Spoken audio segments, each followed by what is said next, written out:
Гласот на Америка на македонски. Преку една деценија вашиот прозорец кон САД. А сега, директно од студиото во Вашингтон. Добро вечер. Го гледате ТВ журналот News Flash на Гласот на Америка на македонски јазик. Јас сум Лилица Китановска. Обединетите нации велат дека невооружени наблюдувачи во Сирија биле убиени за да бидат блокирани од истражување на наводно масовно убиство за кое се појавиле нови извештаи. Кофи Анан, чиј мировен план не дојде ни близу до имплементација, денеска ќе се сретне со американската државна секретарка. Почнуваме со Сирија. Генералниот секретар Бан Ки Мун на Генералното собрание на Обединетите нации во средата кажа дека на меѓународните наблюдувачи им бил оневозможен приод до село во централната провинција Хама, каде биле убиени од истрели од лесно оружје, додека се обидувале таму да стигнат. Меѓународниот пратеник Кофи Анан, кој постигна договор во април за прекин на насилствата само на хартија, предупреди дека масовните убиства стануваат секојдневие во Сирија. Ако работите не се променат, сите сирици ќе бидат губитници, рече тој. Анан денес е во Вашингтон на средба со американската државна секретарка Хилари Клинтон токму на оваа тема. А од NBA, звездата Леброн Джеймс со 45 поени и 15 скокови доминираше во победата на Мајами Хит против Бостон Селтикс 98-79 во финалето на источната конференција.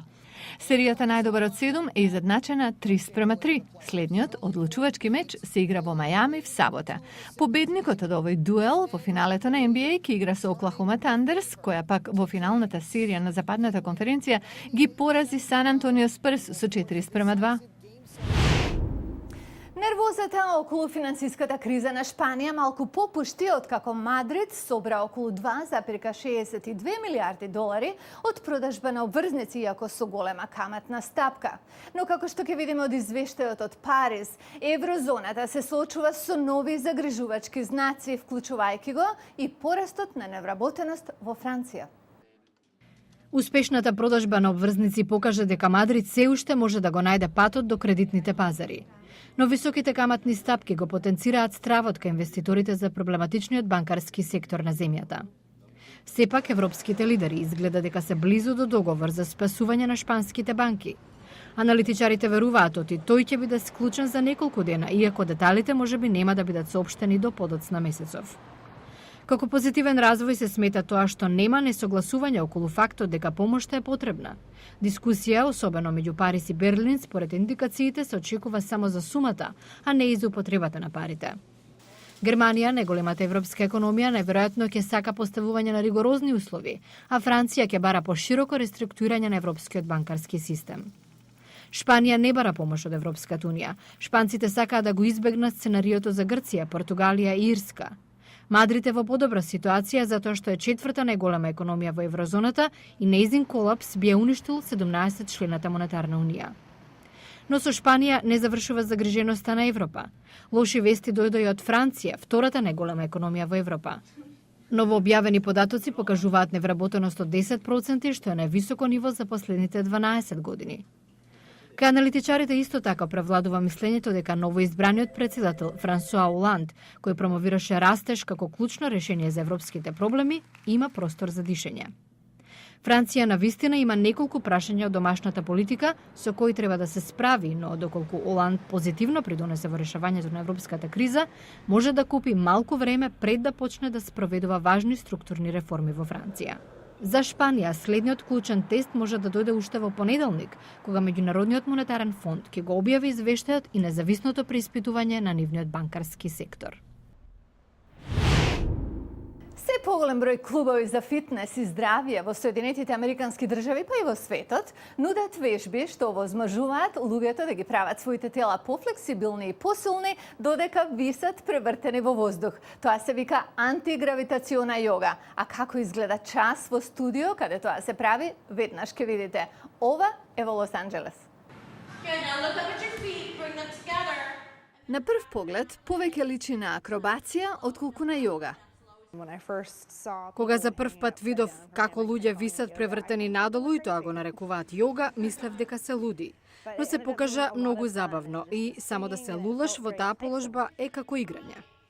Но Мари Бајс вели дека антигравитационата јога не е само игра. Тоа е тешка работа со многу добри страни. Немам многу флексибилност во грбот и правејќи го ова почувствував дека има разлика.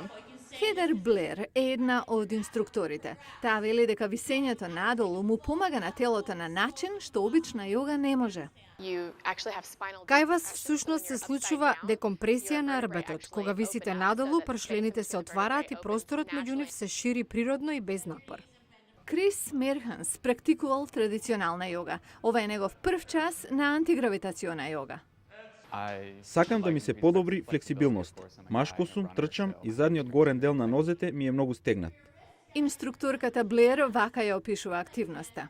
Anti-gravity yoga is a combination of Pilates, a little bit of yoga, aerial arts, and Антигравитационата јога е комбинација од пилатес, јога, уметност во воздух и тренинг на јаже. injuries. Буквално може да сте на кое било ниво на фитнес. Може да имате повреди. Не е важно колку сте стари. Секој може да дојде на ваков клас. Тоа привлекло многумина.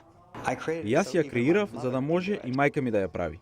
Кристофер Харисон е кореограф и гимнастичар. Креирал антигравитациона јога за атлетичари. Ја модифицирал за обични луѓе и почнал во САД да ја предава пред 3 години. Сега, клубови на антигравитациона јога има во неколку држави, меѓу кои и Кина, Индонезија, Русија и Бразил. Харисон вели, филозофијата на јога е во суштината и на овој вид вежбање. Свест и единство на телото, умот и духот. А тоа значи и завршување на часот со медитација. Од медитација до насилство. Тоа е реалноста на животот во САД, а особено меѓу овдешните млади. Нова студија откри загрижувачки податоци. За тоа ќе зборуваме во понеделник. Во понеделник во Newsflash. Насилството втора водечка причина за смрт меѓу младите во Соединетите Американски држави.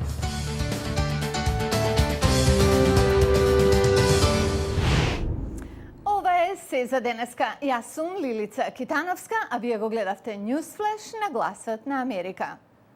Имајте убав викенд. Се надеваме ќе ни се придружите повторно во понеделник, а во меѓувреме може да се дружиме на Facebook или да не следите на интернет. До гледање.